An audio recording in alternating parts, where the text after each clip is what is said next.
Welcome to Very Vehicular Showcase. What is that?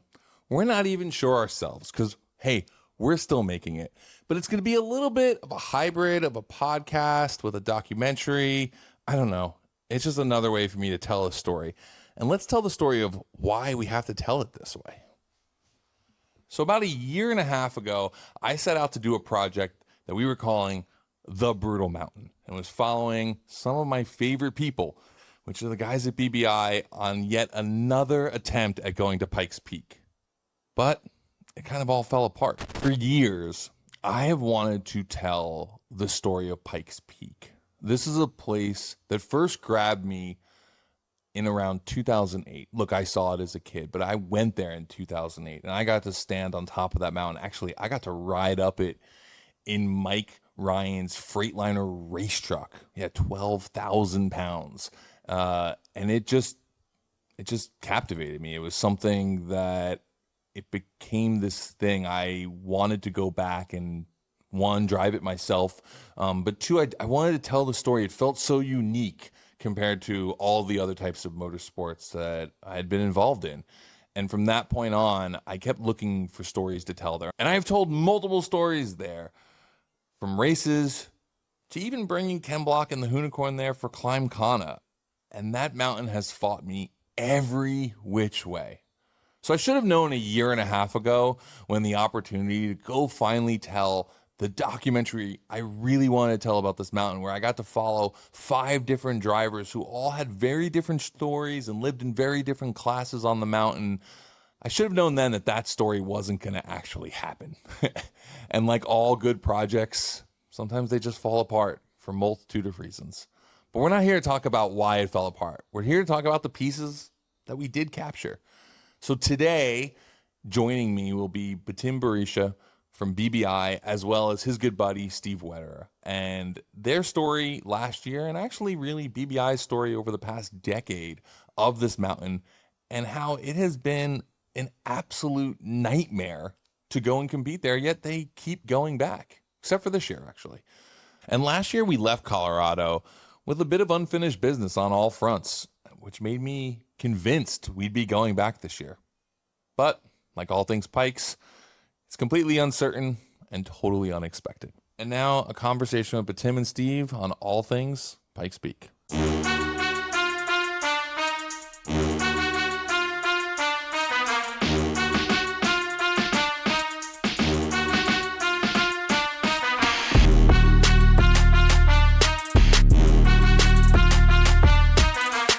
All right, so the big elephant in the room is that the two of you, and myself included, are not on our way to Colorado for Pikes Peak this year. Right. Mm-hmm. Why? There's a lot of reasons. We needed a break. Last year was brutal, but we did well. But we prepped. We did everything we could. Then the mountain shut us down halfway up. So that was an asterisk year. Can I ask a question though? Has there ever been a year that wasn't brutal? Have you ever had a year where you just went and everything went swimmingly? No. Does that make you at all question your relationship with this event? Yes, it does. It's just something that I daydream about that place and competing there like almost every day. There's something that every time you're like, oh, I could have done this a little bit better as you walk away. And the whole point of like maybe exercising the last ounce of discipline I have, and saying no and sticking to no and not going back is so I can kind of reflect a little bit and see what's next. What do you think the exact draw is? Like if you had to explain to somebody, like let's say I was a therapist who knew nothing about Pikes and you had to explain like what is the draw of this thing that is so difficult, right? I mean, it's like a Tough Mudder style race, but in automotive. Like what is the draw for you? It's like a Tough Mudder with wild animals that you don't like.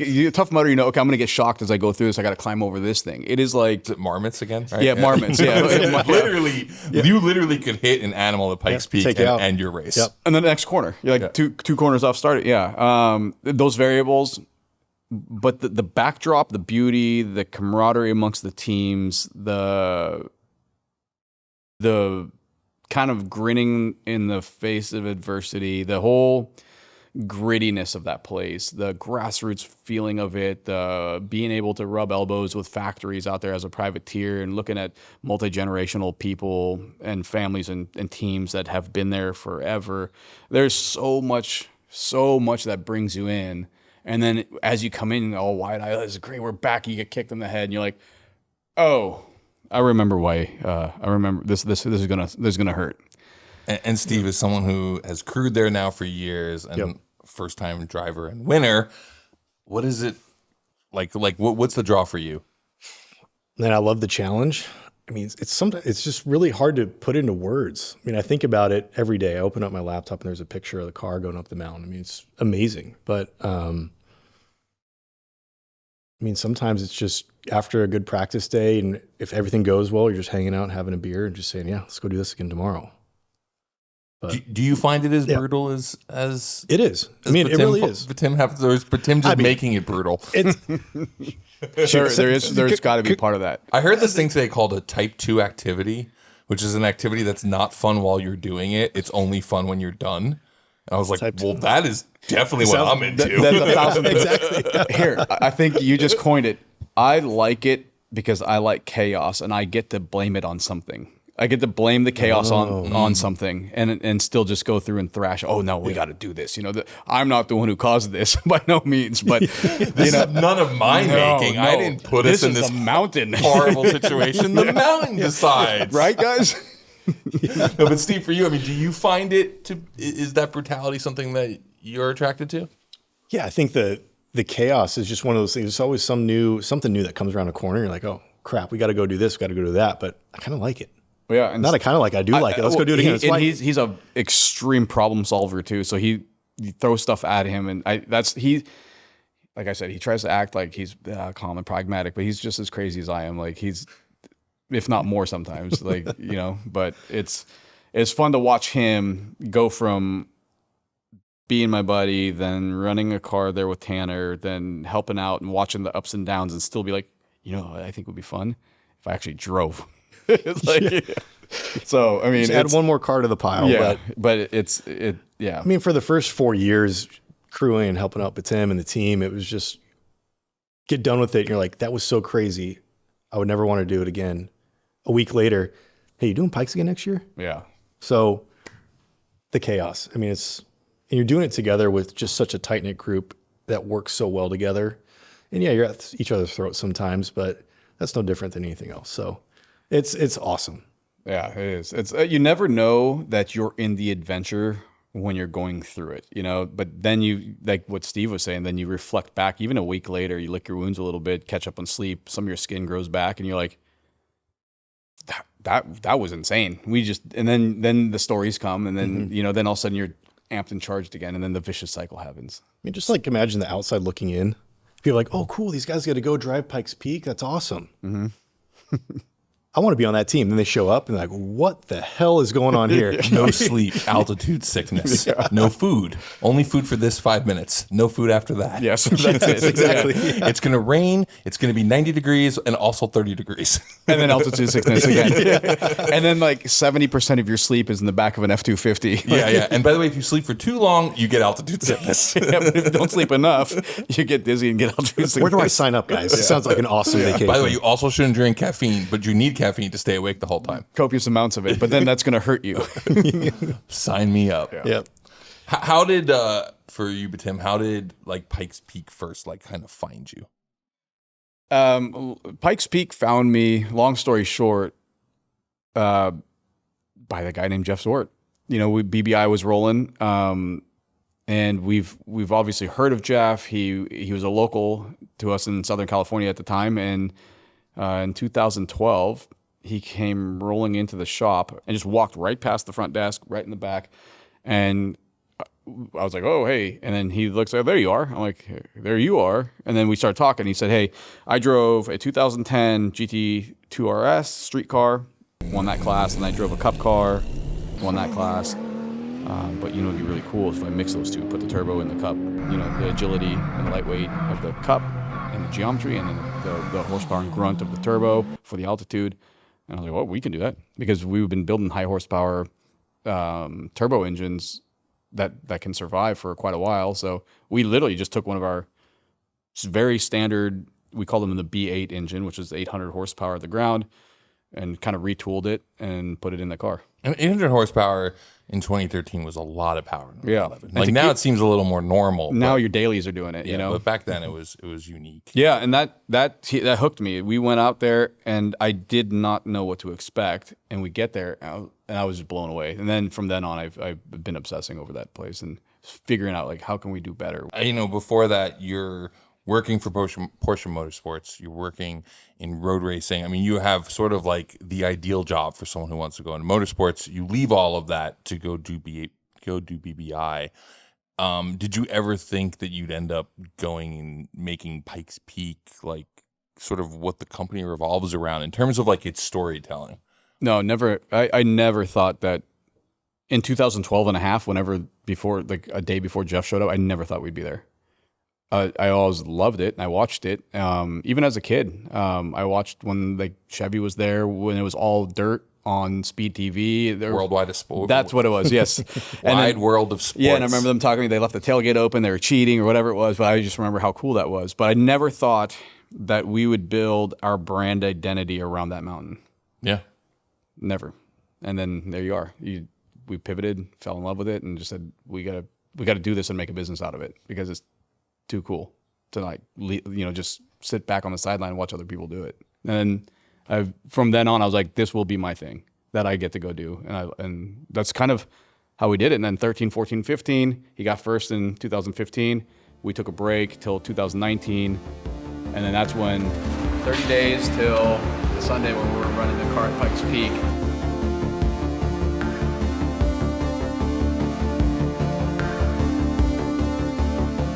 During those times, I was daydreaming about it the whole time. Got a 991 Cup car, and I was like, we're just going to build everything we learned on Jeff's car, everything we've learned from other people. We're going to build, I think, our ultimate 911 to go in Time Attack 1 and see what we can do. In 2018, started building the car, and we were trying to build, it was odd, bought a 991 Cup car, and I wanted to build a 1,500 horsepower 911. I was going to try to break the top speed record in it and then turn it into a Pikes Peak car, and I was going to drive. That was going to be my thing. Found out that we were going to have a baby. Wife said, nope, you're not doing that. Go work on the car, be an engineer, but put somebody faster in it and go chase it. So shifted the focus, and we weren't going to do it. And you remember this very clearly. About a month before the race, Optima came on board and said, hey, I think we're going to team up with you. We'd like to do it. I'm like, well, it would have been great 6 months ago, right? But if I remember correctly, it was like a 90-day thrash to get the car done, or 60-day. It was something incredibly small. I think it was window. 60 days, and it was basically a rolling chassis at the time. No glass, nothing in it, no wire harness, nothing. And so we thrashed on it, barely made it. I mean, we made it to tech. The engine started like twice, and then we went and broke it in after tech at the track. Went and did the first day without even an alignment on the car. Came back down, did the alignment, started. Anyways. And this is Project Lucy. Yeah, this is Project Lucy, yeah. Is it time to tell people why Project Lucy is called Project Lucy? No. Never going to tell people that. Okay. No. That's fine. Yeah, we're going to leave that one. So then we ended up qualifying to a time that we thought, if we can hang on to this, we have a shot at, placing top 3 in class. Because I remember after qualifying, we were a 10th of a second off of 4th. And I remember, so we started chasing 10ths. We went through the whole car. We pulled everything out off it. We used to have adjustable sway bars, pulled it all off, pulled cool suit, everything that we didn't need, pulled it out of the car. And then Raf got in the car and just...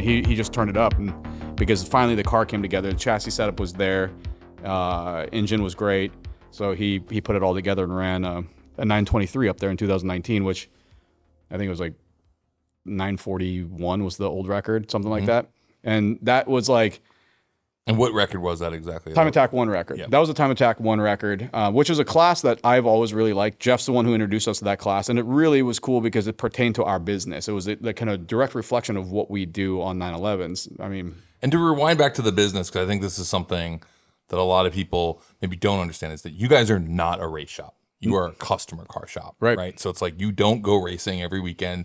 You don't have like a full-blown stacker trailer to just go racing with. Like you guys service customer cars, and a lot of those are street cars. Yeah. And we're known for building big power turbo cars. Yeah, right? we were building big power turbo cars, street car, and then we would go race sometimes. We weren't a race car that did street cars. We were a street shop that did.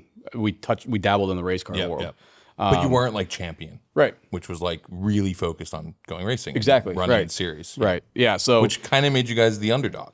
yeah, and that's what it felt like it, but it made it fun because then you bring your ragtag group of rad individuals and you're like, hey, let's go racing and let's see what it's like to rub elbows with real race teams. And that's what we always call them, real race teams, because we weren't one. Which is a perfect transition to the person sitting next to you. Yeah. So now you can introduce Steven, because this is when Steven comes into the story. So How did you end up in this mess? Gosh, I mean, if I could rewind back time, and I know we've been trying to figure out when did we first meet, and I think it might have been like an Optimus Streetcar Challenge out in Vegas, or at like a NASA race somewhere back in like the early 2010s or something like that? 2010, 2011, 12, 13. Yeah. Yeah, that's about that same Yeah, time. either right? way, we met at the track somewhere. Yeah. And but Tim and I lived about like 2 blocks opposite of each other, and I'd walk my dog over in the morning to go grab coffee and a donut, and here'd come Betim and Frankie and little Beck, who was just born, and we'd sit down and just talk about life and what's going on. And one thing leads to another, where fast forward through streetcar stuff, and my dad was a big power guy, so we wanted all the power he could get out of one of his cars, whatever. So we always show up at Betim's shop and hang out and whatnot. And then Pikes Peak rolls around, and I remember, I think I still have photos of Lucy being built, and it was like 30 or 45 days, whatever the time frame was. And I just cruise over with the dog, see what's going on, and I'm like, what you working on? What's going on? Like, yeah, we're going up to Pikes Peak this year. I'm like, oh, cool. So we watched the race that year, and Raph just destroyed it. It was insane run. And then go another year after that, I was going through some challenging times in my life, and Betim's like, hey, dude, like, why don't you just come up and work for me for this week? Yeah, I want to. I could tell he was going through it, and I wasn't there as a buddy because I was at Pikes. But it's like, why don't you just come up? Like, you got some 2 birds, 1 stone. Yeah, I was like, you got some time, come breathe some mountain air, and I'm like, yeah, work, sure. Work on the I don't know team. what I'm getting myself into. Like, yeah, I'll go work on some race cars. Like, yeah, we'll show up at the track, like, have a good time, whatever.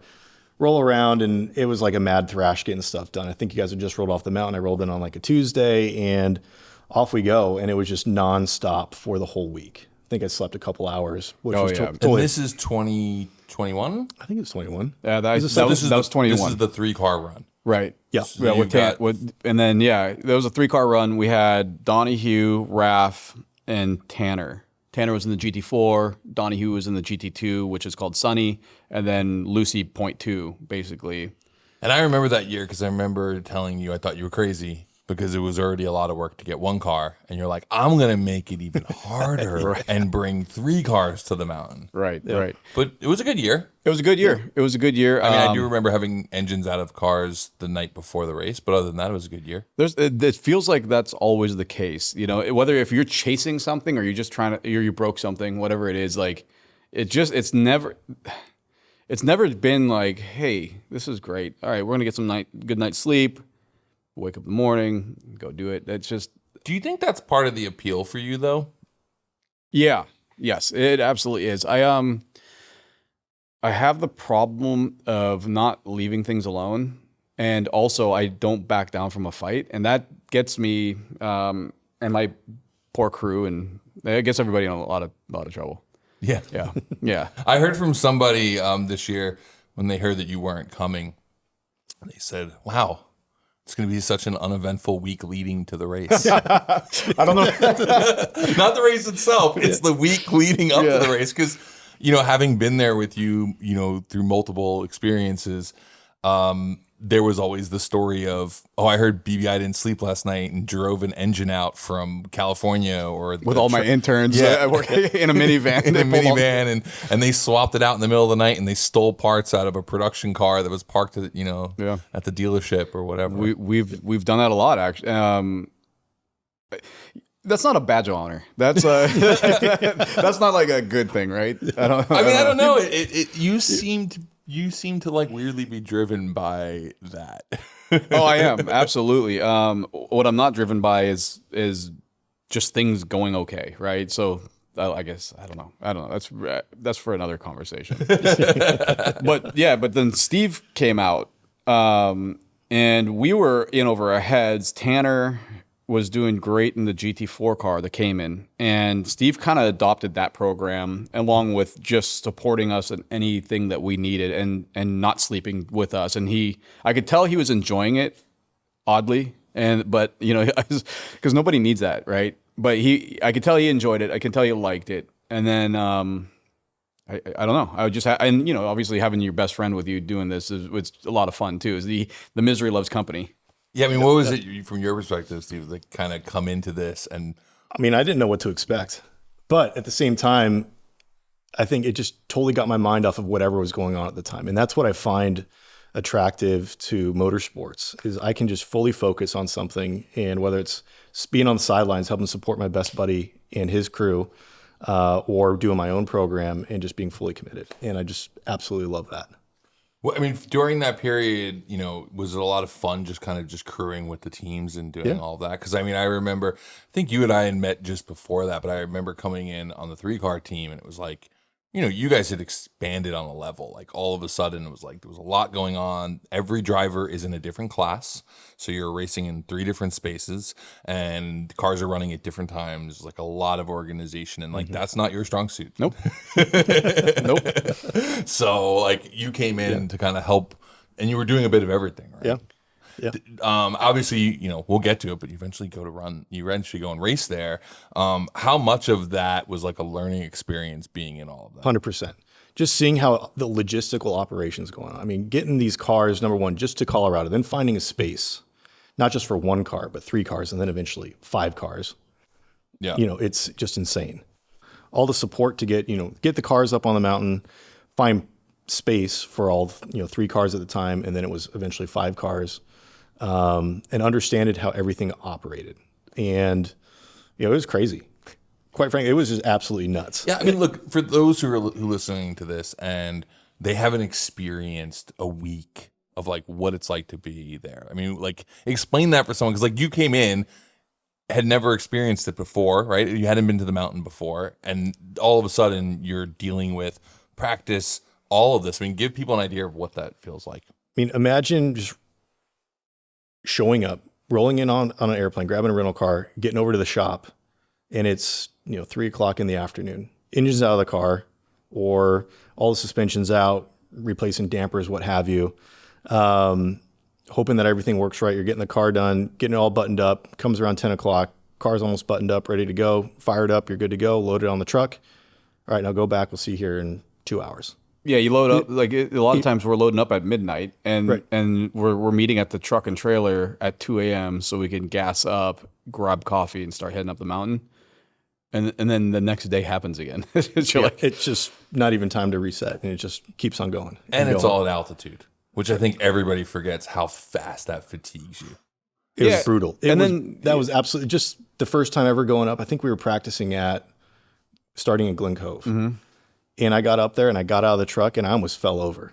And I was used to being up in altitude, but next thing I'm like, okay, I need to sit down for a second, and then, okay, off we go. And your body starts to acclimate over a couple of days. But yeah, because then you get out of the truck. It's about 3:30 in the morning. You get out of the truck, and it's not like we're going to do some stretching and group exercise. This is like you have to unload this trailer quickly because we're going green in an hour. You got to get the cars warmed up, the tires warmed up. Everybody has to be organized. Driver has a driver's meeting 15 minutes after. It's just this crazy cadence, which I love. I think I do well in those situations.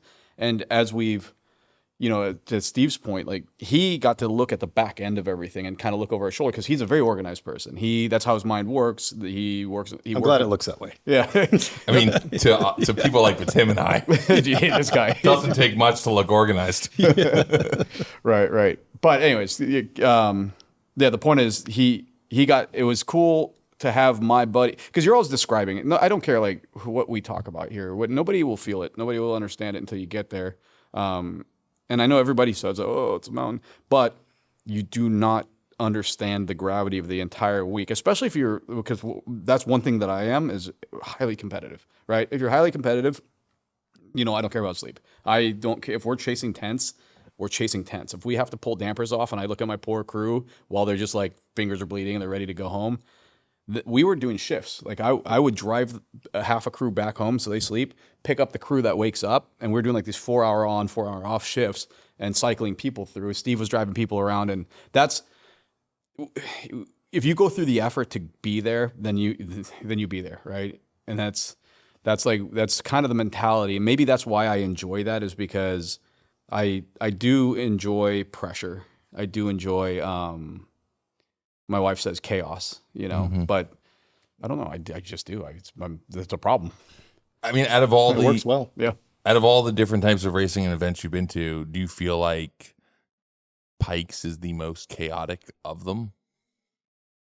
Baja, I think I did that in 2006 as a co-driver, and that is along the same lines, but it's different, but it has that same staticky, like things can just go way wrong at any time. Mm-hmm.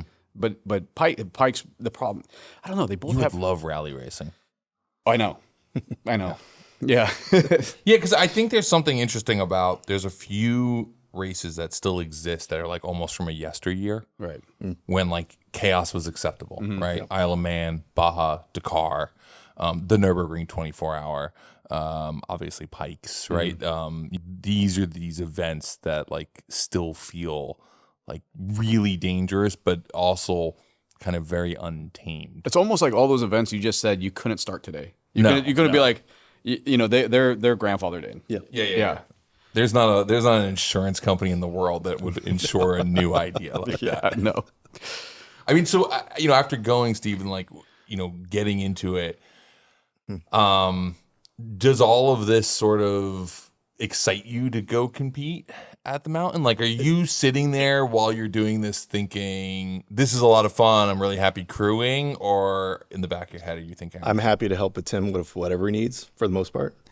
But when it comes to competing at a high level, that's what I love. I just like feed off of it. But when was it that you were up there and you're like, so we were up at Devil's Playground. And I never forget this. And I still have on the back of my phone, it's still the picture that I took when I was up there. And just as the sun was starting to rise and you're looking down to Glen Cove, you can see the W's, and there's Glen Cove, you can see almost all the way down to the start line. And as that sun came up and how it just like lit up the whole mountain, I was just like, holy crap, this is insane. But I want to do this so bad. And that would have been the second morning that we were up there. At least for me up on the mountain. You see the cars run the first day, and that's great. You're just kind of standing down at the bottom of Glen Cove and you're just like shoot on up. Cool. But now you're up on top and you get to see the cars run up from Glen Cove to Devil's Playground and looking down across that and hearing it, and just there was something that just lit this fire. And I was going to do whatever it took to figure out how to get up there and do it. And that set off conversations nonstop up until this day of how to go do it. yeah. So despite all of the trials and tribulations and drama there was leading up to the actual race, like you actually had a really good result in the race, despite it being an asterisk event, meaning we didn't go to the top. Yeah, no, and that's the kick in the teeth. But we did really well. We had 2 firsts and a third.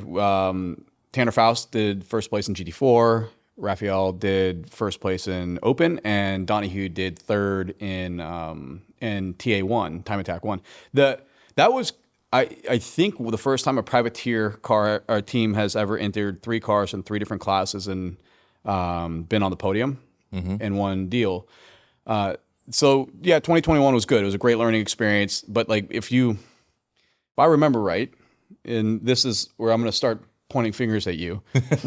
After the race. Is this about the conversation in the woods? Yeah, after the race, we dropped our shoulders a little bit. I sat next to you. I was drinking a Corona, and you're like, "Well, what's next?" And I'm like, how you did great. What are you going to do next?" And then that's where Well, I said, "What do you want?" And I said, "Why would you come back here?" Oh yeah. And you said, "I would come back here because I want King of the Mountain." Mm-hmm. Yeah, true. And so then that spiraled into a disaster of 2022, which was the Hoonipig.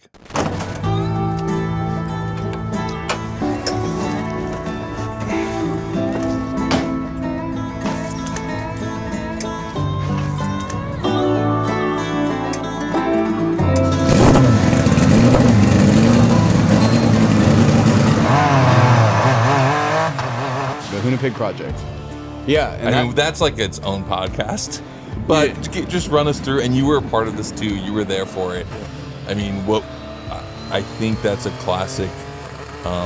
Your eyes are bigger than your belly in terms of what you thought your ambitions were and your ability to get it done. And we unfortunately gave you the money to go do it. Yeah. And that was, like I said, your fault. The Hoonipig got greenlit. That was really at like SEMA in November, right? Mm-hmm. We were sitting at that meeting. And then we had to order a bunch of tubes with Scarbo, and Scarbo started going nuts on a chassis. And then we had to build this thing. Made it to the track. The car was we needed 18 more months. We have a few issues with suspension setup where the car is kind of snap oversteering on me. Much better for that to happen here on a track where there's sand around, and gravel around the track, as opposed to on the mountain where there's trees at the edge. That was one of the hardest years I've had at Pike. And it's not only Pikes, it's like the 6, and I'm not complaining. So lucky to be a part of this. So lucky. But it's when you're building it and you're putting everything you got for 6 months straight into this, your family's upset. Your friends are like, hi. Your team's exhausted. Team's exhausted. My vendors are pissed. Amy at work's mad because we're spending every penny we have plus some. It just is one of those things and then you get there, you're like, okay, this is going to be worth it, right? Ken's going to get in the car. He's going to kill it. That guy knows how to drive. And then the car lets us down. We missed something on the engine. This didn't work. That didn't work. Back and forth. And there's no worse feeling to have Ken Block look at you and have that, what did I get myself into here? Look. And I was like, So then we just kept going, trying, finally we re-geared the gearbox, changed the entire boost strategy, we tried to simplify the car as much as we could. I remember him at Pueblo ripping, and then I heard a tick, and I was like, oh, okay, well, we have to practice in the morning, and we went up there and grenaded the engine, and that was horrible, and especially when we couldn't fix it. Flew engine parts, people, everything you could possibly fly out, and there was just no fixing Humpty Dumpty, and then like the adrenaline, everything catches back up to you, and then you just almost want to collapse. That's how 22 was. So that was tough. Like, I mean, that was a kick in the teeth. But Steve was there the entire time by my side, the whole time, watching, helping, doing whatever it took. But he was also going through his own things at that time. Arguably the best opportunity I've ever had in my career, probably ever will have, is to be a part of that program with the Hoonipig, and then it didn't work out, and that was tough because there was a lot of eyes on us. And when you sacrifice everything, health, sleep, whatever, to get something done, usually when you succeed or you do well enough, it's like, okay, cool, got it. But then you do all that, and all of a sudden you're like, oh, never mind. There was no so in my head, okay, we're going to rebuild, we're going to put Ken back in the car, but then unfortunately we never got that opportunity again. And so we were shook by that, because now not only will he not be able to ever see what this thing's made of and what we can actually do as a group, but that's just a tiny bit of the the backlash of him passing, tiny bit of it, but that was really tough. And then one of the best things ever was to get, I forgot who, maybe it was you, but somebody said put Leah in the car and do a tribute run up. Pedal fitting, done. Done. Harnesses, everything. Yep, all done. What's left to do? Time to go drive. To the top with Ken Block on the roof, but Leah behind the wheel. Hoonipig is climbing to the top of the light speed, 14,110 feet, and the climb is complete.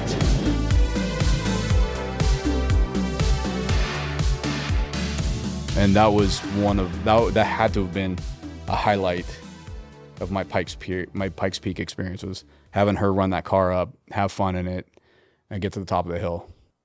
It was crazy to see her do that. She was really young, and I knew we all had a bit of a fear of putting her in a car that was like that powerful and that much of a weapon. I know we dialed it back a little bit, but and she pushed it through some sections, right?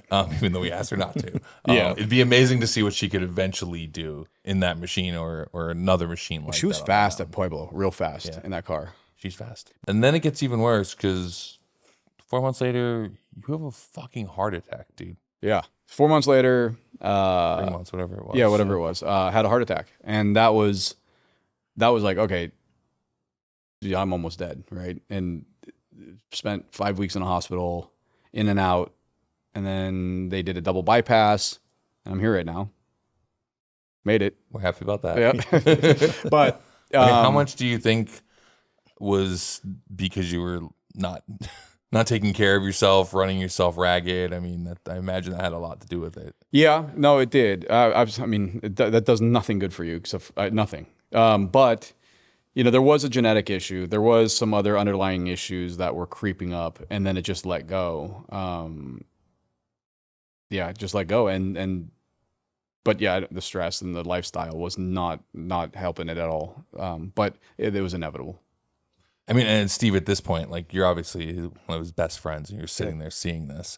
What did you think when you found out that you guys were going to go to Pikes again after that? Because I think we all thought that it was over. That maybe BBi was no longer going to go racing, let alone. I'll just back up a little bit too, because the night before the heart attack, we were just hanging out at the bar and eating pizza, and life was good. And then the next morning, I'm like, you're going to go fishing, I think, with your son. Mm-hmm. And all of a sudden, I just, didn't get a text back, like, hey, how's it going? Like, let's go see you later on tonight, whatever.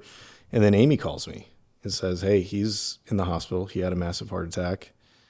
And in my head, I'm just like, holy shit. Like, we were just hanging out last night. Here's my best buddy.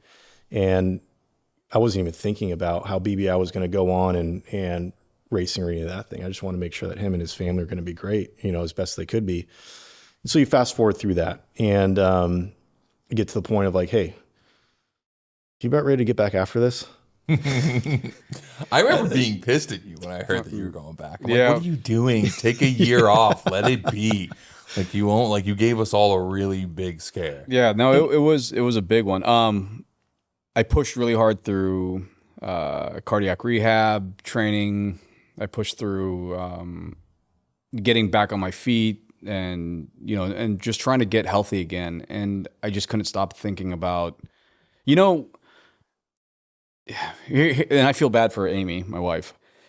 I told her things would be different, in the bed. If I make it through this, I swear things are going to be different. And sure as shit, they are different. Just I stacked way more on me. Didn't say how, but it's going to get worse. I didn't say which way. So because they're in the hospital, they're like, oh, half his heart's dead now. He's going to live a sedentary life. And I refused to accept that. And I was like, no, that's not how this is going to go down. So we train, but the whole time I was thinking about Project Evo. And Steve and I have been talking about this a long time, building something, at an air-cooled base, but throwing a lot of really neat components at it and trying to build our little dream 911. So we got back after it, and I don't know what happened. I think Mobil One. Yeah, Mobil One contacted you, if I remember. Yeah, correctly. Mobil One contacted and said, hey, and they were checking on us all the time, but they said, hey, if you're good enough for this, we'd like to have a run up the mountain again, with a car or two.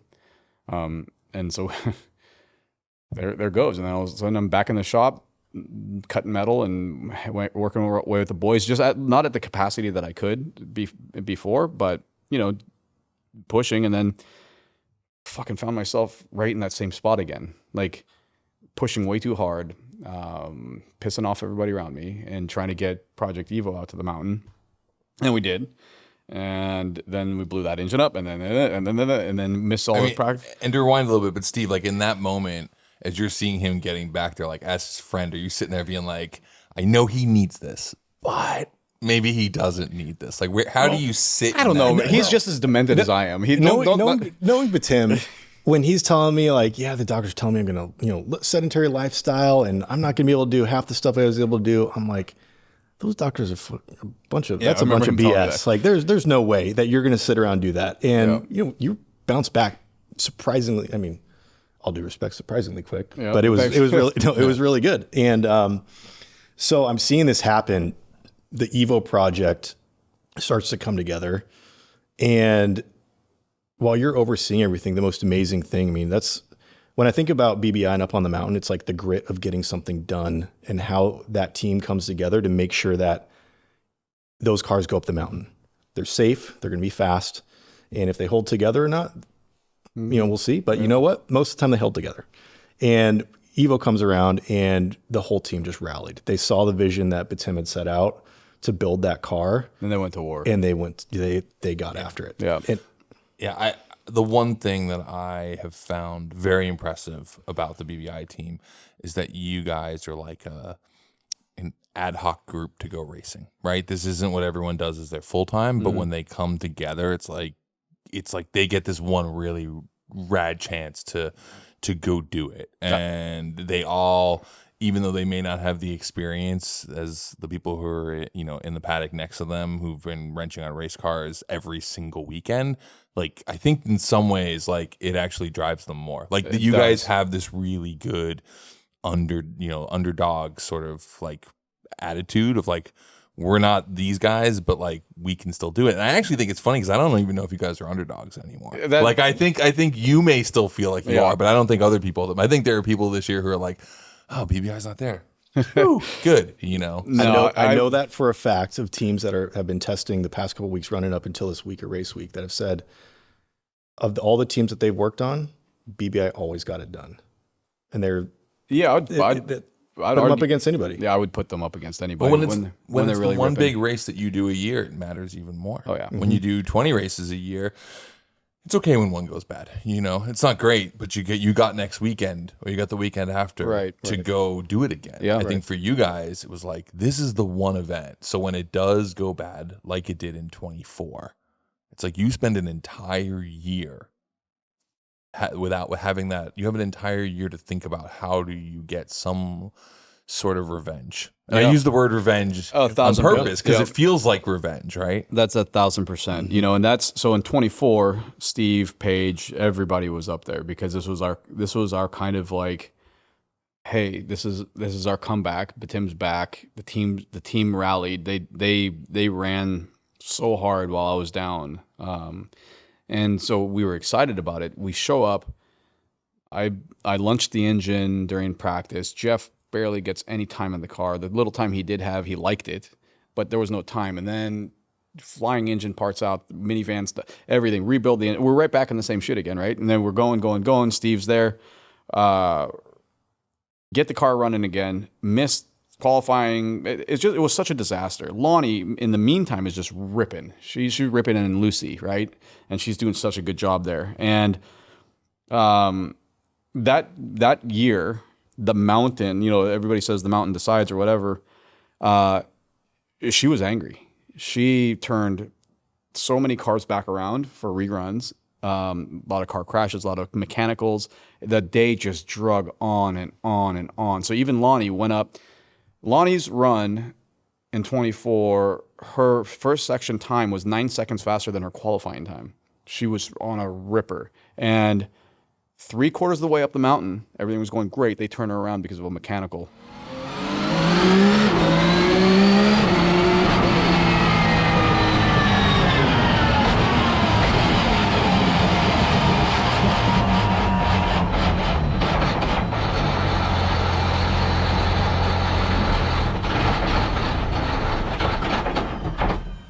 turn it back around, come back down. And we didn't have time. We wanted to keep heating the tires. We didn't need to refuel because we always fuel enough for just about that much. And then she went back up, and there was an EGT bung on the exhaust that worked its way loose, and it blew hot exhaust air like a jet stream out, like a 6mm jet stream out of the top, and melted the harness and caught the back of the car on fire. And what we were listening to is like she lit the forest on fire and they can't put it out. And I'm like, is she out of the fucking car, you know? And then what we did understand is that she was on a hill, couldn't put it in park or get it in neutral, whatever, but she was fine. And then we were just thinking like the whole car's melted to the ground. So we're dealing with that, right? And then we're like, okay, she's fine. We got radio confirmation she's okay. She's in the truck. And she actually ended up partying up there and hanging out with a bunch of fans. That's awesome. Yeah, and just classic Unsers. I mean, when you're mountain royalty, you get to do that. Yeah, and just hanging out with all the fans up there. So that was actually pretty cool to hear. And then Zwart, we had to wait till somebody was getting married up there. You remember, like, and it was just, the day was so long. We pulled the tire warmers off. We thought we were going in 4 minutes. We didn't go for 35 minutes. Man, it was just.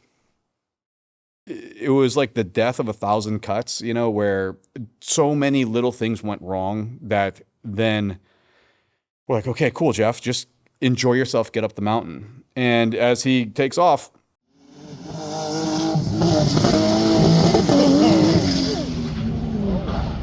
oh, fuck.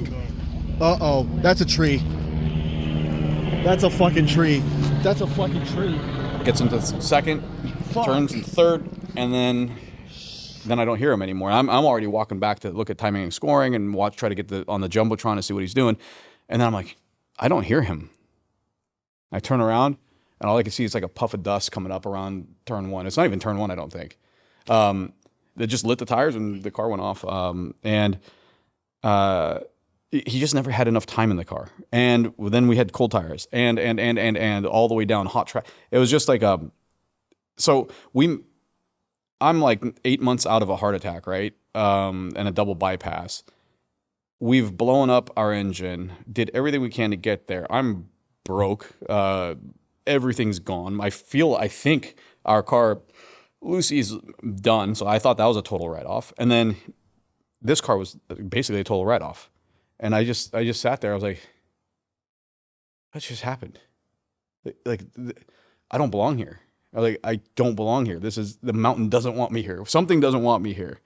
And then, so we lick our wounds, get back together. Steve, we reconvene. And at this time... And Steve, what were you thinking at that time? Like, did you... I remember I was standing at the start line, and car takes off just like Tim described it. I walked back to go watch the live feed. I'm like, yep, everything's going to be great. This is going to be a good run. Capstone of a weekend.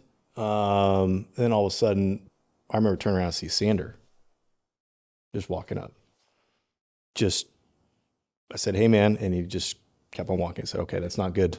When Sander's not telling you what's going on, then not a good deal. And so I walked down. A bunch of the boys ran up to go check on Jeff, make sure he's okay. He's out of the car. He's fine. Go look at the car, and they're sitting in the tree, and get all the boys back and just grouped everybody up and said, hey, guys, like, let's just pull this together, keep your head high, get it loaded back on the trailer, and let's get out of here, and we'll figure out something for what may be the future. Yeah, and that point, I was like, I'm not coming back. Like, I can't do this anymore. And then guess what?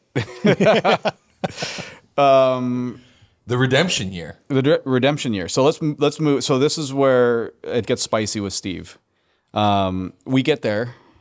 When I say there, it's like 6 months prior to Pikes. We're talking. And this is basically, not to cut you off, but this is basically the same cycle every year, right? Is you go, you're kind of like, I don't think I'm going to do it next year. And then either inbound, hey, you want to run my car? Or we've got some money to go racing, comes around Christmas time.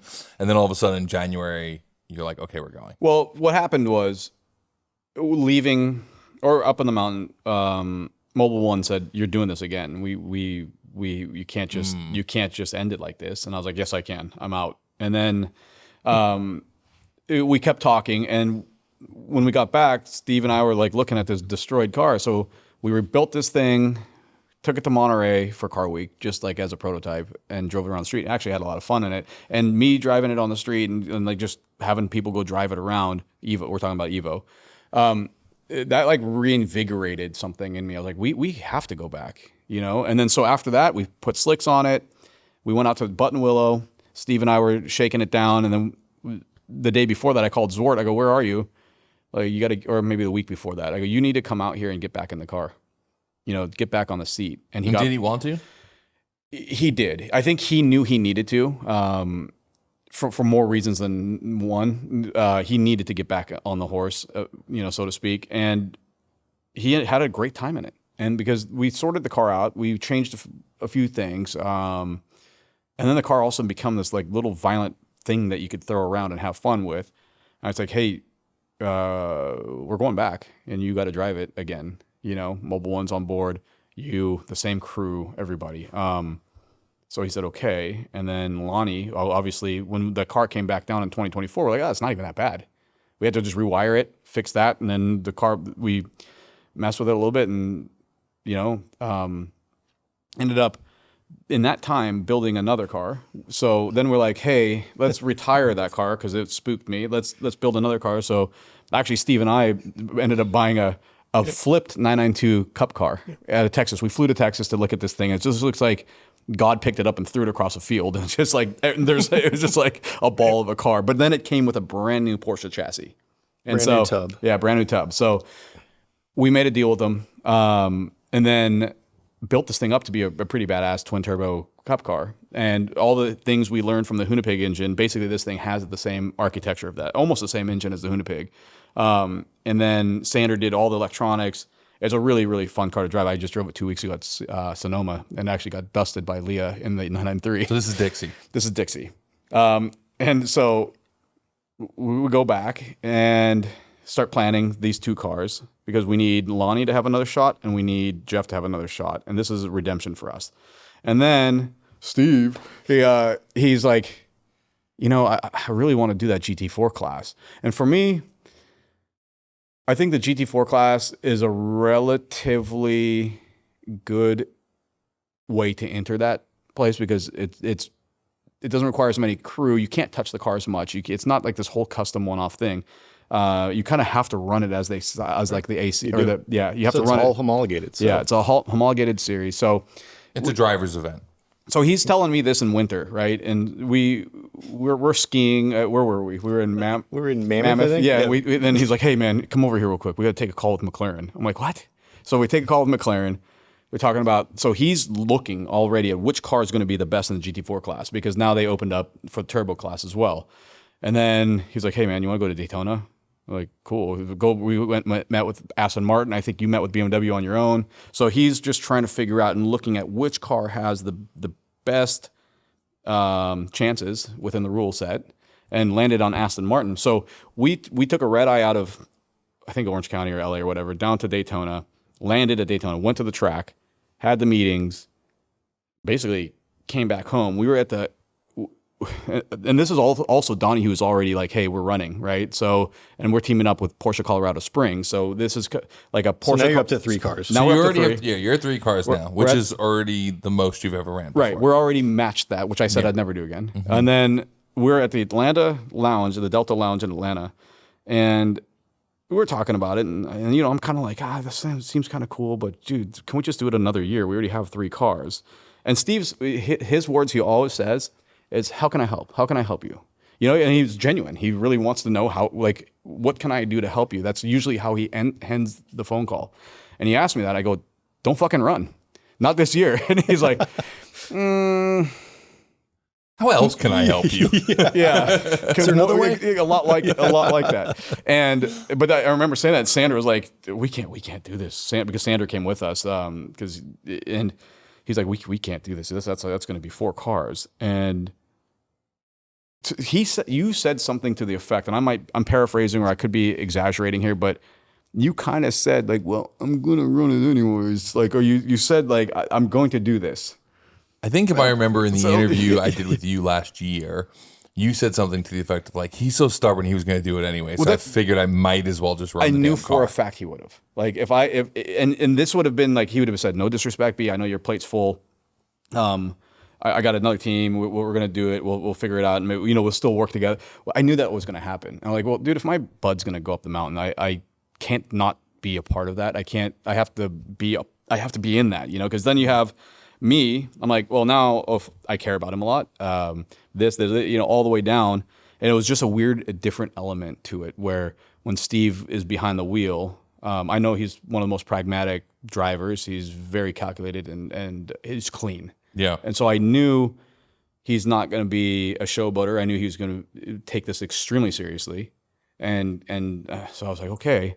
Also, I want to point out at this point, his soon-to-be wife is your wife's best friend. Yes. So like that double trouble. That was one of the things that I was doing there. So that she's on that. Like you could be in both. You could have been in both like good graces or bad graces by saying yes or no. Like it was a damned if you do, damned if you don't. Here's a great situation. conversation. We were out at sushi, and Is this a good conversation? that's not a great. No, it's actually a good conversation. Well, okay, so Paige was so concerned for me the year before about what happened, and so like traumatized about what happened. She did not take that well, watching both cars crash and watching what we went through the whole week and all of that stuff. She's just like, well, you can't come back here. And then this guy tells her like very nonchalantly that we are running. The car's already like being shipped over or being built right now. I didn't tell her that was the problem. It was that, hey, we hadn't done it. The deal wasn't inked yet. She's still your fiance at this point. Not even yet. Oh, okay. Not yet. And so we go out to dinner that night, and I think it was either before or after Daytona. We're going to go look at these cars, check with the teams, who can provide us some most support, et cetera, whatever. We go down that path. But no deal was inked yet. It wasn't finalized. So we get back from Daytona. She comes in my office, and she's crying. She's like, I just heard from Amy you're going to run Pikes Peak. I'm like, well, deal's not done yet, so technically no. Probably not the best answer. But either way, it goes on and on. And she's like, why can't you just race on flat ground? I'm like, well, that'd be boring.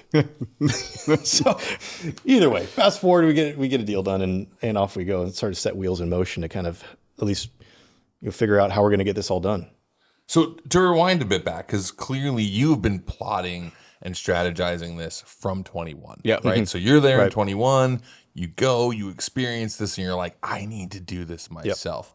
So what does the next sort of, 4 years look like until we get to 25 for you, while you're also helping Betim just make bad life decisions at the mountain? We're good at that together. So maybe this was one of those bad life decisions, but from 21, I got connected. At the time, it was Eric Skurmantz, who was, I think, the program manager for Porsche Motorsport North America. And he's like, we're chatting about it. I'm like, yeah, it's pretty cool. Like, all these cars at the time were all GT4 Caymans. Mm-hmm. And hey, being in a spec class, going up first time, up the mountain would be pretty awesome. Really benchmark yourself against other drivers, because it truly is a driver's class. So year after year going up and watching that class evolve, and then you see the other cars that are running. And then I think it was in 23 or 24 when they opened it up to all homologated GT4 cars. And that really kind of set it a little bit further in motion. I mean, the Cayman is a great car up the mountain, but there's also other manufacturers that I think could really showcase what they have as well in the GT4 class. And so that's where the conversations really sped up, and relationships, really can help a lot of things move forward. And at the time, we had a good friend that was running Aston Martin North America, and he's like, "Hey, we've got this new Vantage coming out. You should come check it out." So we did that, and we also talked with some other manufacturers, but it made the most sense to partner with AMR. And throughout those 4 years leading up to that point, it was just exploring and what would be, number one, what would be a safe car up the mountain? Number two, what would be a fun car up the mountain? And number three, which one of my buddies are going to come work with me to go get this done? And up until this point, like, you mostly had road race experience, right? That's right. So started out a little bit in karts, and then really BMWs. So first race ever was in an E30 M3, which is J-Stock BMW CCA class at Auto Club Speedway, which is no longer there. But imagine a 120 mile an hour E30 M3 going around Auto Club Speedway. It was kind of boring, but we were pretty quick, and then ended up building what was called a D-Mod E46 M3.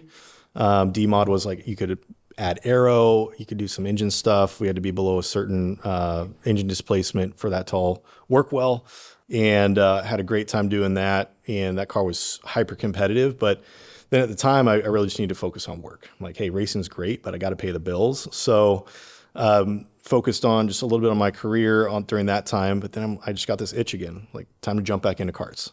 So just bounce out to Cal Speed every weekend, go rip around. They were doing LAKC races, the local regional karting stuff. So did some tag racing out there. And then jumped on the SCUSA circuit and did shifter karts and won the championship. Can't remember what year that was, but it scratched the itch. You get the deal together with Aston. Yep. So we get the deal together, and it was it came together pretty quick. We had some help, but also we had to find partners to make the program work, and that's where TPC came in.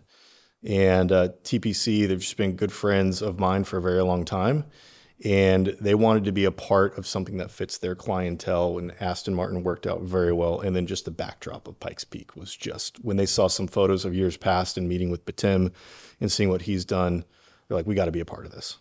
Yeah, and they're such a great group. Everybody there, like when Steve says a friend of his, you know, that's a friend, you know, and that group is they're a lot of fun to be around, and they get it, and they, you know, and if you don't, you're like, I don't know if I want to go. Steve's like, well, I got the car, and then I have the team, and Steve basically built his team up around that with TPC, with BBi, with all the other partners, and then that's just kind of like he's got to go do it. Yep. Yeah, I mean, if you got the car and you have the sponsorship and the team to go do it, then of course you're going to show up, right? Yeah, that's the idea. I mean, AMR was so stoked to be a part of this program. Yeah. They really helped get this thing off the ground. I had somebody mention to me, like, when we were up at Pikes, well, all you got to do is write a check. I'm like, it's a lot more than that. And sometimes you don't have to write a check that big for people to really come on and see what you're trying to do. Yeah, and band together. And they did. Well, Aston had never run Pikes before. Never. So this is the first ever, you know, vehicle that they built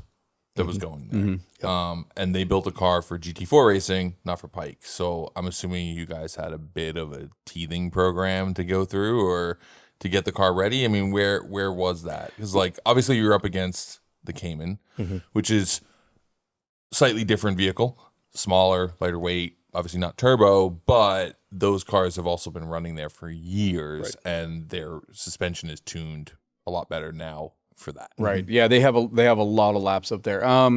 The Aston came out of the box awesome. So we had to change the tires out from a full slick to a treaded motorsport tire, the AO52 by Yokohama, because that's a spec tire in the class.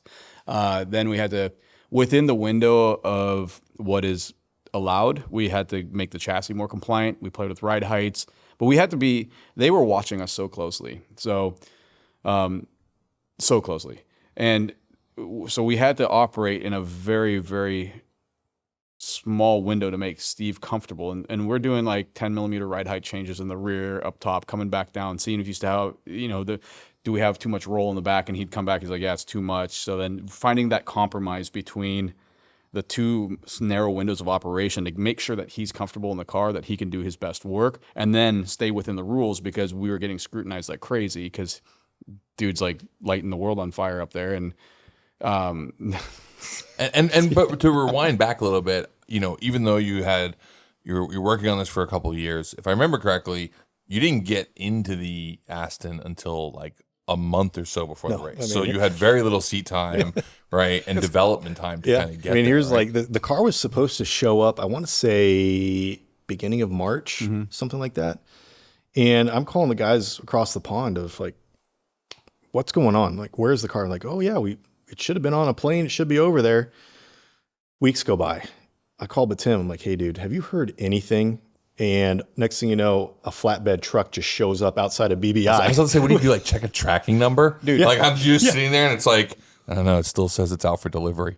I'm making calls trying to find where the car's at, and it shows up on like Sam's flatbed, like this beautiful brand new white Aston, and just like he's like, oh, is this where we're dropping it off? Like, Is this BBi? Yeah, exactly. And it was a trip, but yeah, the car was there, and it was late, so we had to get to work immediately. And then Steve went out and tested it out at Thermal, and we couldn't be there because we had Zort and The two of us were in Pueblo. yeah, we were in Yeah, we was in Pueblo. Pueblo. Yeah, we were in Pueblo, and Steve and half of our team were at Thermal.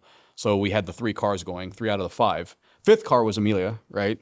And that came in last minute through Mobil 1, teamed up with Porsche Colorado Springs, and they really ran that car mostly. I mean, I shouldn't say mostly. They ran that whole program, and like I said, we had some of their team on ours. We had some of our team. We worked as one team. You know, which was great. Yeah, Joe and the crew over there are great. Yeah. Yeah. I mean, and that was also, I forgot about that. Yeah, there was the 5th car at Additions. So Amelia Hartford decides she wants to come race. My wife literally cried, not joking, cried, not being dramatic, cried. When I told her we're going to run 5 cars, she just put her head down. I could see tears come out of her eyes. And she's like, why are you doing this? Yeah. And I was like, I don't know, man. I don't know. I mean, at a certain point, like once it's ridiculous, how much more ridiculous can it be? Oh, that's it. That's kind of it. I mean, it's It's already like, a circus. Yeah, add another truck and trailer and a few crew guys, and let's go see what we can do. But yeah, so back to Steve running that at Thermal. That was his first time, and I remember you and I are calling back trying to see how that was happening, and it was that gave me a taste of what the month of June was going to be like, because we had split crews, communication, organization, 5 trucks, 5 trailers, thousands of gallons of diesel, hundreds of race tires. No, it's exaggerating. We have 5 sets per car. Well, 5 times 5. Yeah, right? A lot. A lot. Yeah, that's a lot in the world of math. Yeah, and that's a lot of maths. And then, but he said, he reported back. I remember we were talking. He's like, hey, the car's great. Yeah, so how did the thermal test go? Thermal test went great. I mean, we showed up and we had a program manager from AMR show up as well. So 2 days, get the car, just shake down, see what's going on. And out of the box, it was pretty solid. We were just running on the lowest power setting just to kind of feel things out. And it was really compliant, almost too compliant from where we were at with the AO52s on there, which was a great tire. It was a solid tire for the class. And we just kept on working it, tweaking it. And then like after 2 days, it was like, well, shoot, we can pack up and get out of here. We don't really need to spend much more time. This thing's ready to go. Is that the only time that you drove it before I went to the mountain? Yes. Wait, really? Yeah. So you drove the car once? 2 days. 2 days really, at Thermal. I mean, it was probably like maybe technically that's driving it once, Yeah. but yeah, maybe like a couple hours in it, and then it was ready to go. I think we maybe went to Pueblo one day before we went up. Yep, we did a shakedown in Pueblo. Yeah, just to kind of something a little bit more at altitude. week of or week before. Because you always want to do an altitude test, and for some reason you can be perfect here in California, and we get to Colorado and weird shit breaks. Yeah. Off the trailer. So we And wanted I think to that's shake like one of the biggest with the challenges of Pikes Peak, of guys just showing up and not really accounting for knowing that, hey, you're going up a mountain, but when you're starting at 9,000 feet, I mean, It I does don't a know. lot of weird things to cars. Yeah. Cooling is a big one. I know. Yeah. No, we chased a problem with the Hoonicorn 3 different trips, cost us $1 million. Oh my god. Oh, I know. Okay, so I mean, so we get into it, right? So you're there, you're at Pikes. You have spent 4 years now driving up and down that road in probably a series of different F450s, F350s, probably rental cars. Yep. You now finally get to go at it at speed. I mean, what was that first moment in practice? I remember we were practicing. The first practice was we were starting in Glen Cove, I think, running up to Devils and pulling the car off the trailer, and I just stepped outside the car, kind of leaned up against it, and just looked up at the mountain, just like had a big sigh, like we're finally here, finally doing it. That's cool. And then as the sun starts to come up, I'm getting my gear on. We're lining up, ready to go. As soon as it goes green, we want to just get at least first pass in to kind of see the data that we get off and where things are at. And off we went. And going through, you got that little brake check shack that's right there. I remember just on it. Just, I think it was Jeff. It's like, just take it easy the first time. I'm like, let's just go. Like bomb right on up. And car was great.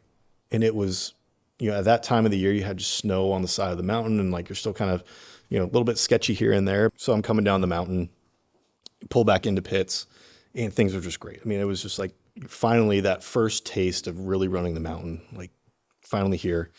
And then Betim comes running over to me and is like, hey, they're not going to let you run again due to some technicality, what have you. And I'm like, well, I'm like getting back in the car, and I get in the car and go right over to the line. Like I'm ready to go, and they're about ready to release cars.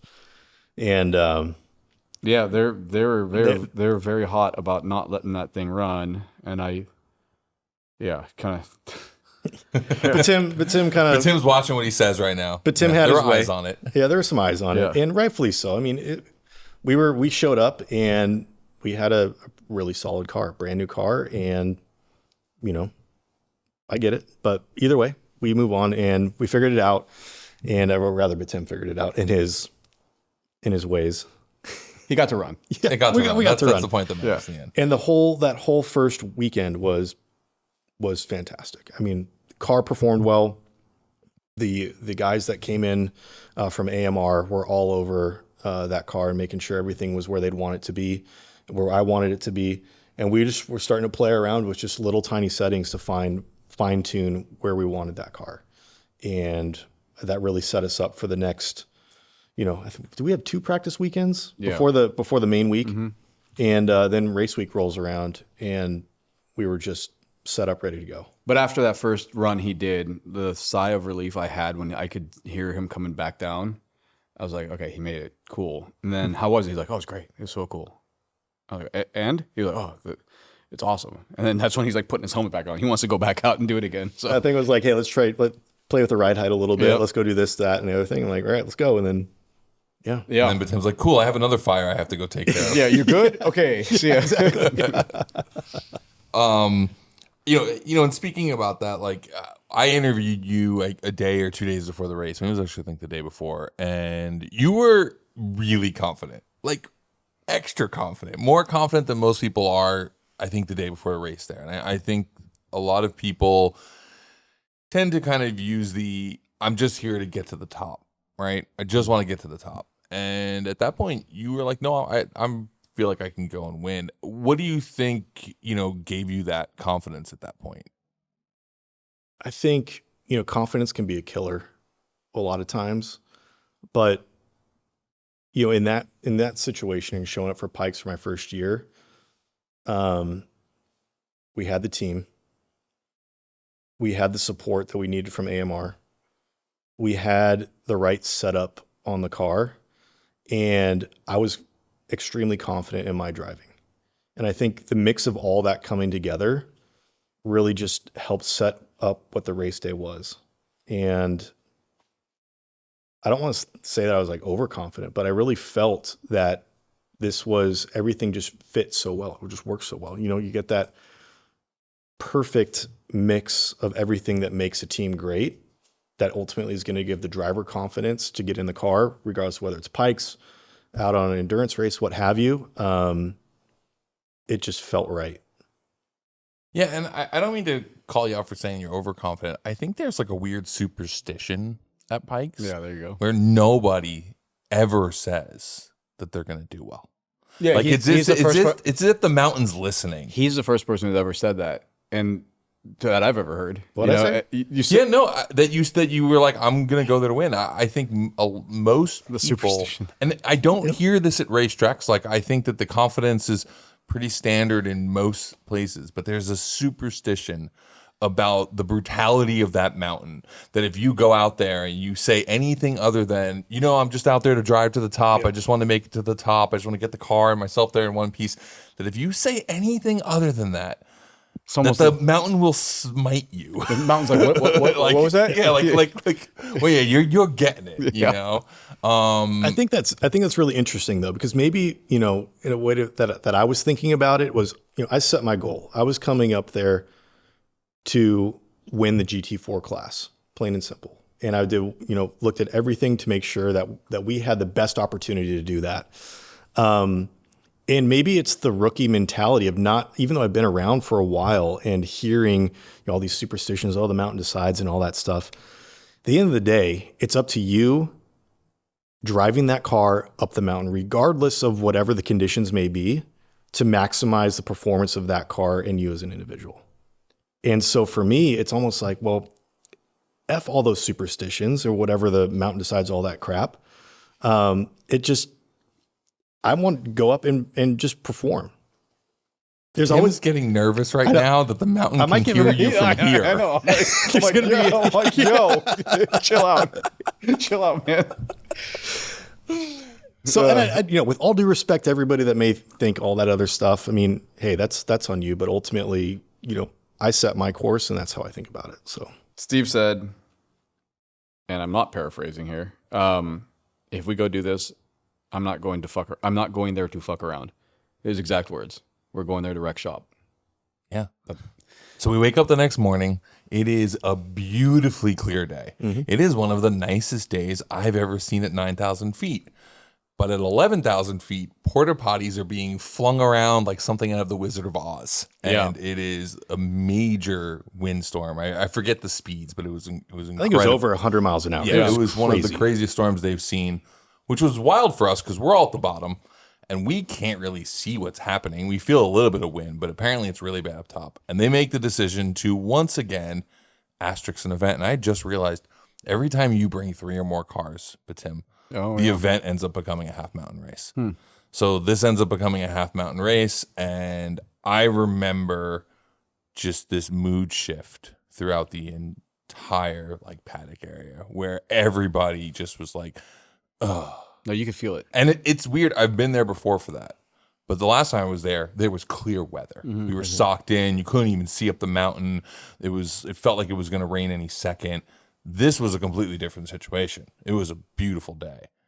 And it almost felt like something was just stopping everybody. And this was also the first time that you actually had a pretty good run of cars. So all 5 cars, other than a slight TCU issue with Donahue's car, are there at the mountain. Everyone got a good night's sleep the night before. No engine swaps leading the week up. But here we are now with a half mountain. I'll let you start, Tim, kind of how you felt about, that news. I'm bummed because they called it a half race, so now we just get to go to Glen Coves. It's like a fucking practice day. It's heartbreaking. I suppose I understand safety and all that stuff, but it's just, I mean, fuck. We've pushed so hard, so all the attempts at records are gone. All the attempts at setting any sort of time is gone. It's like, cool, you won practice. I just wanted to pack everything back up in the trailer and go home. I really did. It was not because I'm giving up, but it's just like, it's not worth it. It's not worth right now for us to have done all of this and be here right now. But then, you know what happened? Fucking mountain heard him say that shit in your interview. I didn't even think about that. Yeah, the mountain was listening. apparently. She's like, you're going to win with an asterisk. She's like, you'll have an asterisk by your name. But good job.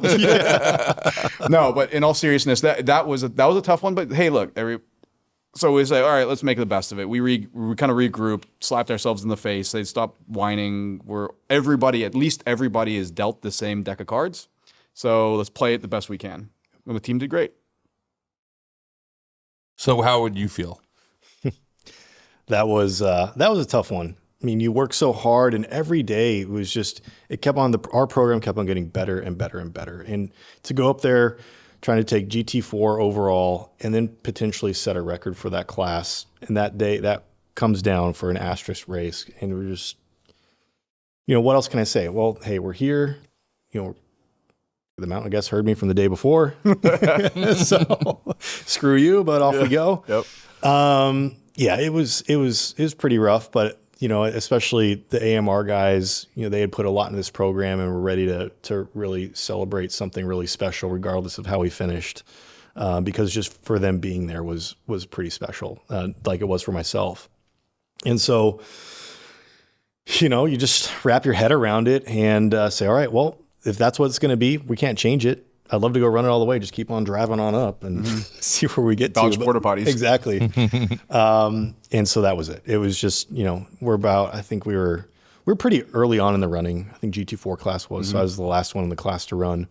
And, just helmet on, ready to go. So I think we cross out, on the poster, half, something like that. It was like the mileage, and we crossed it out and just divided by 2. Yeah. So So Amelia goes out first. So Amelia Harper goes out first, and you're out second. I mean, walk us through that. So like that, now the moment's here. You're finally getting to go do this thing. It's an asterisk, but you're still getting a race. That's on right. Bikes. It's still a really, really big moment. Like, what was sort of your strategy while you were there? I mean, kind of walk us through that. The run for yourself. Yeah. So like, cars are going off. I think they have like a experimental class or something that runs or goes first. And so the cars take off and you're kind of, you get get a little antsy around the car, getting ready to go. You start to see all the other GT4 car guys, put their gear on, get in. And for me, I'm just thinking about, regardless of half run or full run, I just going through the first couple corners, especially, you want to get some temp in the tires, get some pressure built up. So then you can really start to accelerate as you get, further on up. And, so Amelia's car rolls off. I got my gear on. I think I give Betim a big hug, and my mom was there. Yeah, you have to say my mom was there. We had a bunch of friends up there, and my wife was up there too. So, off we go. And rolling up to the start line, you've got so many people around there. It's always amazing to see the crowd that Pikes Peak gets. And these are diehard Pikes Peak hill climb guys and families that are just coming up forever just to see what's going on. And there was so much buzz around the Aston. The car looked so sexy. So as I'm rolling up to the start line, you just see all these kids just, loving the car, and I'm just kind of in this element. And now you get through the little, I guess, like security gate where the guards are, and to roll up, you're about 2 cars deep. And I get there and I look over to my left, and there's my mom and my wife. And then Betim rolls over and is like, hey, go get him. I think you're wearing my cowboy hat at the time, whatever it might have been. And you're sitting there for about a good 2 minutes or so. And you're just looking out, and I'm just thinking through the first couple corners and where things go to next after that. I've got a good feel for the track. I'm confident. I know what the car's capable of. And then, here comes the green flag. And that's when it all kind of settles in. You take it all in right before that green flag goes off, and then it's almost like time stops. And then I'm off the line. And did you have like a particular strategy through the sections there? I mean, it was something that you had thought through.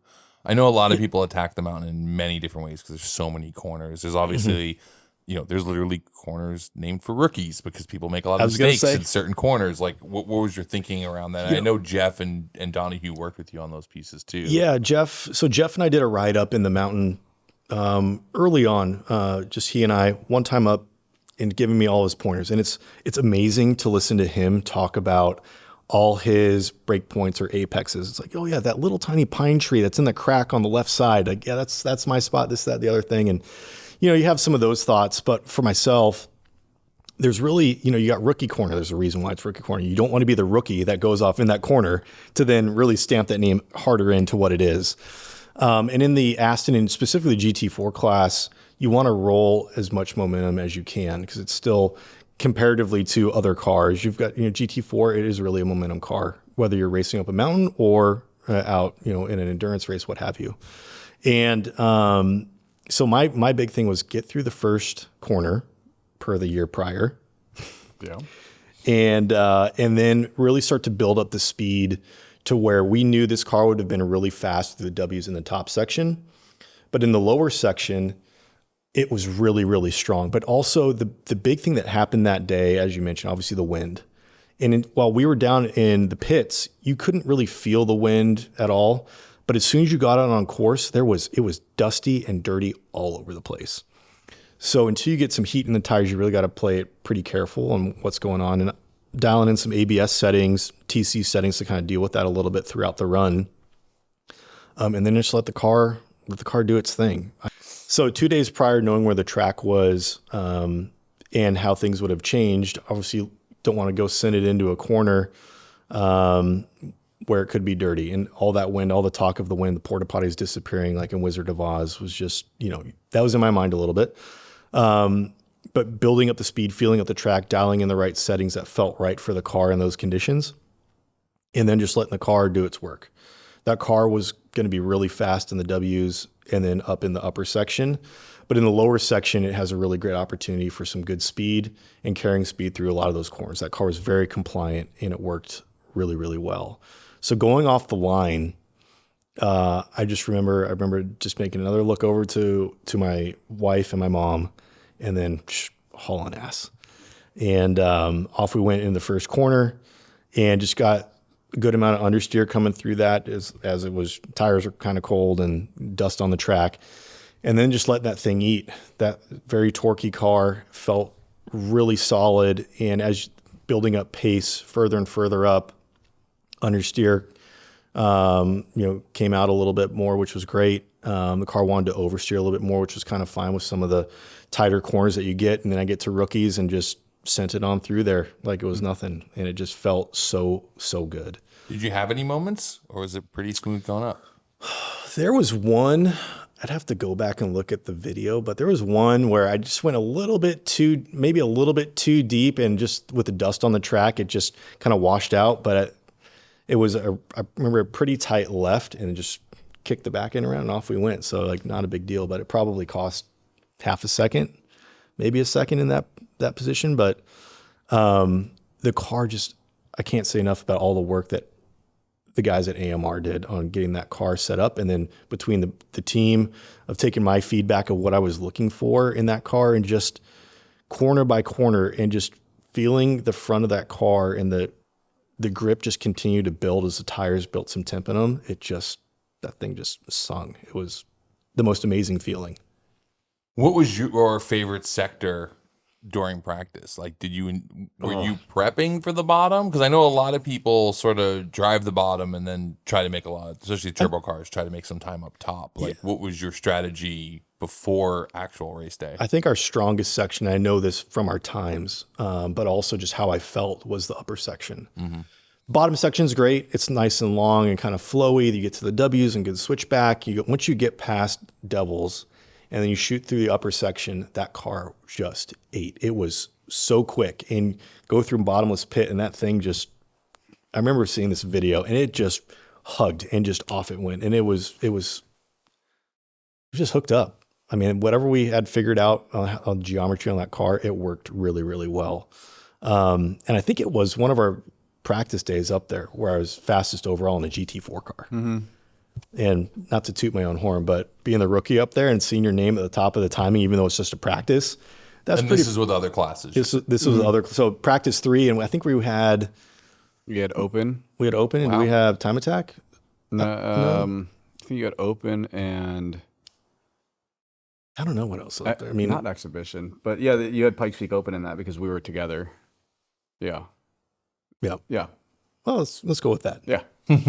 But and how compliant that car was over some of the bumps. The top section was pretty rough. I guess from years past, it has progressively gotten worse. But that car worked out really, really well. Love that section. It feels like you're on Mars when you've got nothing out there, and it's just crushing these corners that if you get it wrong, you're really wrong. But then the nice open flowing sections, it was perfect. Yeah, because you're above tree line there, and that's where it gets really cool. I mean, I feel like that's the saddest part about the Asterisk moment is that until you get above tree line, it doesn't feel like Pikes. Mm-hmm. Not saying that the road isn't challenging there. A lot of people obviously get caught up in the lower section, but there's something about that above tree line. Like, that is the iconic moment. That transition out of Glen Cove when you come up and then there's no more trees, and just how fast you go through how fast you rise up in elevation through the W's, and just then, it's wild. It's epic. Such a uniquely cool place, right? And it's just as we're talking about it now, I'm like, man, why aren't we going to Pikes this weekend? Where at the beginning of this week, I was like, I am so happy I'm not there. I know, but then you start. I get nothing but I get an altitude migraine the whole time I'm there. Oh man, we could go and just be spectators. Yeah, I don't know if that'd be as much fun. I'm not allowed to. No. If we're not there at 2:00 in the morning to get started and sleeping in the car as we wait for the sun to rise, like I'm with you guys. All or none. That's what makes it. It was a good year. Like I know that there was an asterisk year, but it's the most successful year that BBi had as a team. Yeah, we I think 4 out of the 5 cars podiumed, and that here's the deal: all 5 cars made it up. Yeah, I made a deal with our team that if because it's an asterisk, so I got out of. Yeah, how'd you get out of this? Asterisks.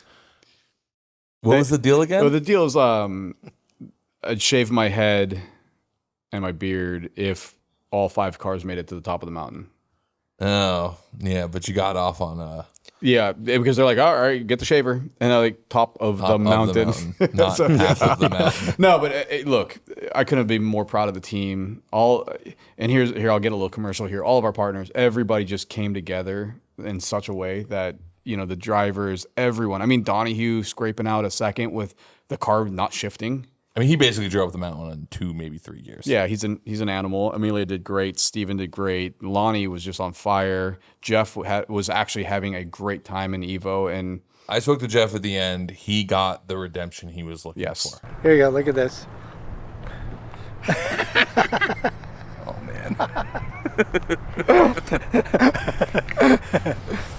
The road crew asked for that. And that's why he was there. It was important to have a year like this. I'm so grateful for it because the year prior to that just beat us all down. And to try to get out of something like that, hold your head high and show back up with this type of effort it was great. And I'm so happy that Steve ended up doing this because it was a lot of fun to watch and just watch him come together in that car in the mountain and the team. So obviously the $1 million question, are you going back? I actually do not have anything. I don't know what I would do. I have nothing planned for next year. Who knows what happens? I've got something else cooking in the back of my head right now that I'd like to do. I would love to go back. I mean, having ending last year like it did, to run that car all the way up would have been fantastic. And I think there's a lot of other priorities that are coming about right now this season. That if it happens, great. It's got to be the right situation. Obviously, I'd only do it with Betim. So we've got to figure out when and where, or when and what. Really, we know where. You're doing a lot more racing now too.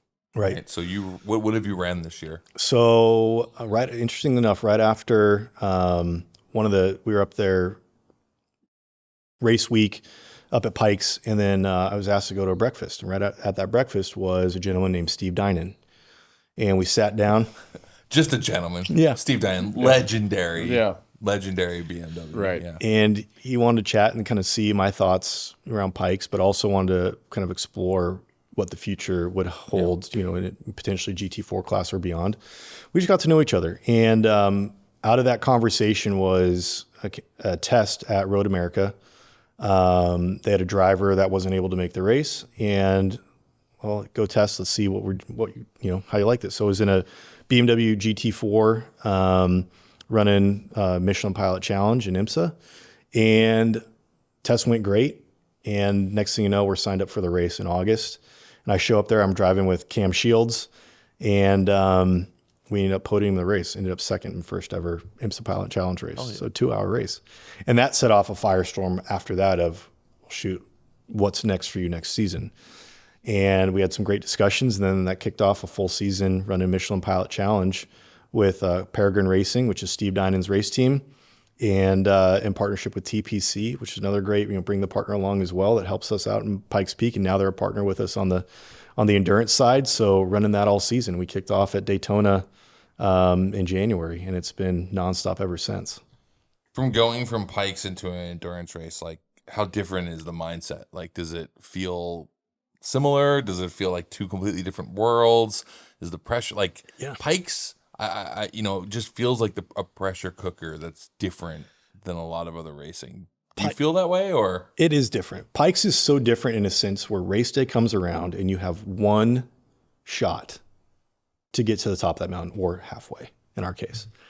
And where in endurance racing, over 2 hours or 4 hours, or we move on to GTD or beyond, you've got bigger endurance, more hours to be able to formulate different strategies to work your way back up the ladder, depending upon where things are at. Where at Pikes, it's one shot and that's it. So there's a ton of pressure on both sides.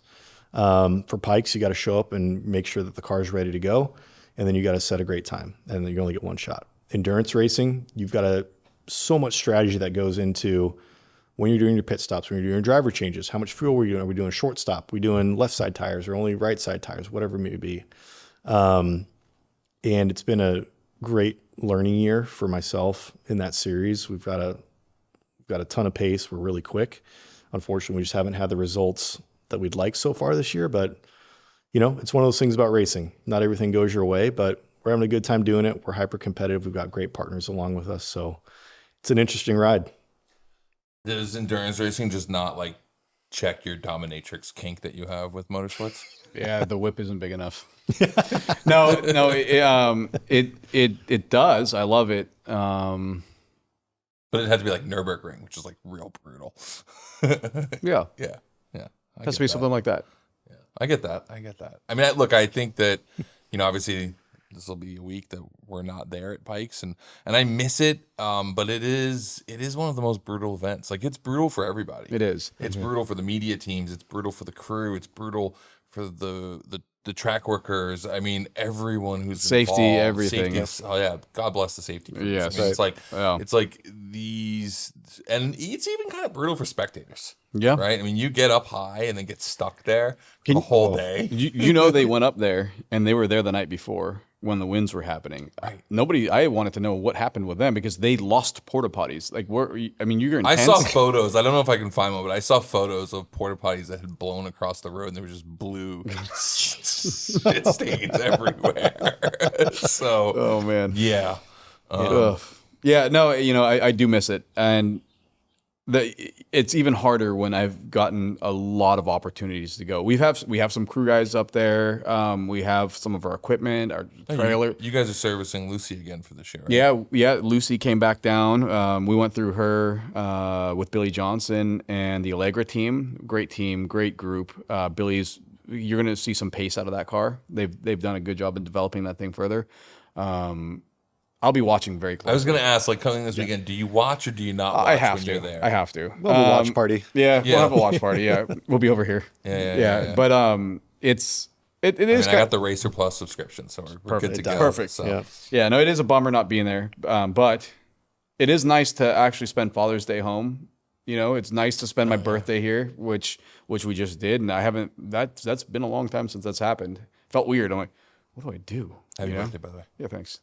But yeah, I'm always exploring things. I'm always considering things, but yeah, I mean, I'll be honest. I lost the bet because like we all talked last year, and I was like, "There's no way we're not going back to Pikes." A lot of people lost a bet, and then January came, and I'm like, "It's coming," and then February came, and March, April, May, and there were no Pikes plans, and yeah, I think you won. If you, depending on whether you bet yourself, not sure where you're at on Poly Market right now. I made a lot of money off you guys. That's why, because you're actually raising money for next year. There you go. Off of taking one for this year. Right. I get it. I threw the fight. Yeah. All right. Well, I mean, I feel like you're gonna go back at some point.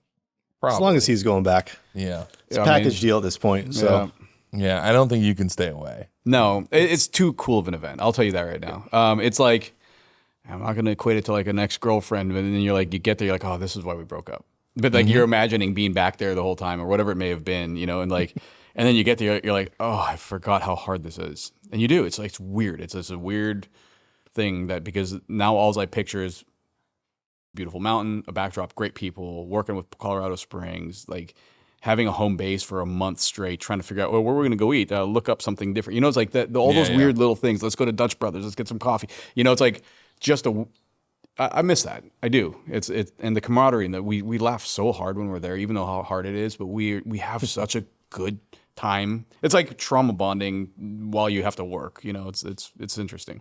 I think one thing that's extremely unique about Pikes, because it is so brutal, is that it actually makes your competitor your peer and your friend. Oh yeah, it's like we just survived a huge earthquake and we're all in this together. No matter we settle all the differences, but we're all homies. And we're like, yeah, it's like like another team breaks something, and if you have it, you'll supply it. Oh, Where, like 1000%. that doesn't exist in a lot of other sides of racing. Very rare. You're stoked that they broke because now they're not going to beat you. Where I think everyone understands at Pikes how, like you said, you get one chance. Yep. Like you worked so hard this year to come here, and for me, one of the things that's the most infectious part of Pikes is like that group that's there. I mean, you talked about it. There's like the rabid fans. There's the people who are always there, dude with the cowbell.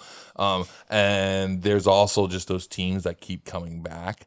And it's also such a wide and diverse group of people and cars. So you've got top level factory teams that are showing up trying to set records, like a Ford and a crazy spaceship.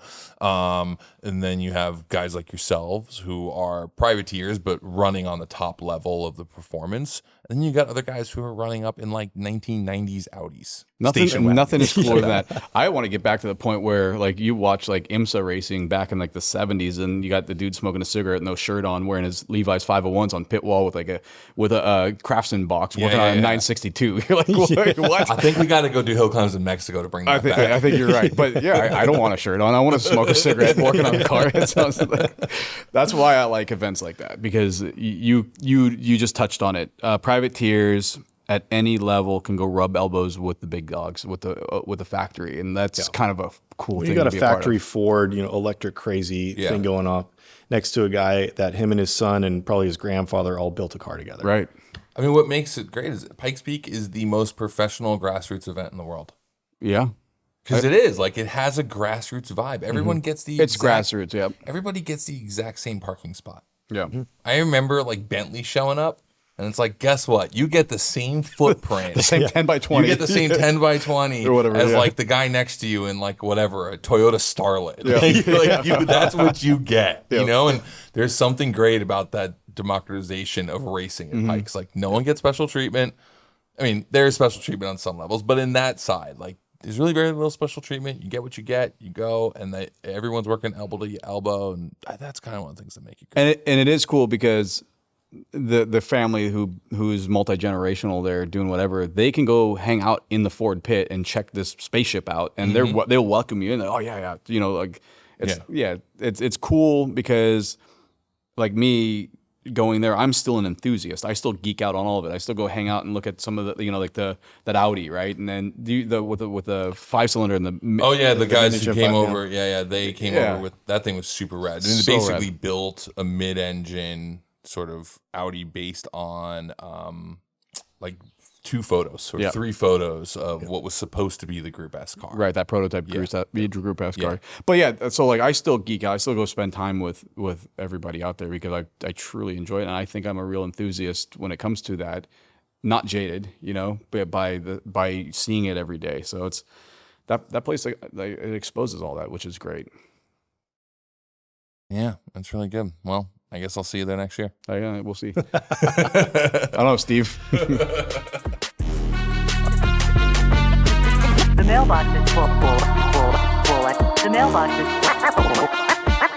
The mailbox is full and cannot accept any messages at this time. Goodbye. Goodbye. Thank you very much for being part of this very vehicular experiment. Still figuring out what Showcase is all about, but I enjoyed it. Hopefully you did too. Let us know, and we'll keep making them. And despite what we all say, we'll probably see you at Pikes Peak next year.